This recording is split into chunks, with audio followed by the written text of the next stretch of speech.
درته جالب وه حتما یې شعر کوي. و یوې ښځې به خپل زوی ډېر واهه، خو زوی به یې هېڅکله نه ژړل. څو کلونه تېر شول، هلک ښه پیاوړی زلمی شو. یوه ورځ یې مور ورته غوسه شوه، خو بیا یې ښه ډېر وواهه. خو دا ځل ځوان په ژړا شو، په چغو چغو یې وژړل.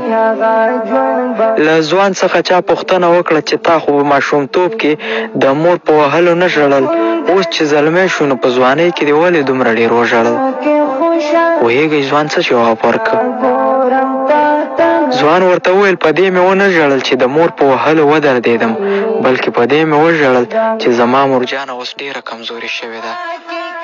زما د وهلو پر مهال یې د لاسونو زور اوس ډېر کمزوری راته ښکاره شو، نو ځکه مې وژړل چې د هغې د ژوند شپې پر کمېدو دي، او ښکاري چې دا د جنت دروازه به هم زما پر مخ بنده شي. درنو خویندو ورونو، د خپل مور او پلار په ژوندونو ډېر قدر وکړئ. مور او پلار د الله تعالی هغه ستر نعمت دی چې انسان ته صرف په ټول ژوند کې یو ځل میلاویږي. د مور د خپو لاندې جنت دی.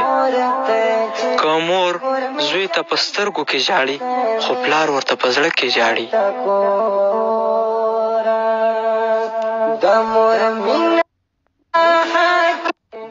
د مور په اړه یوه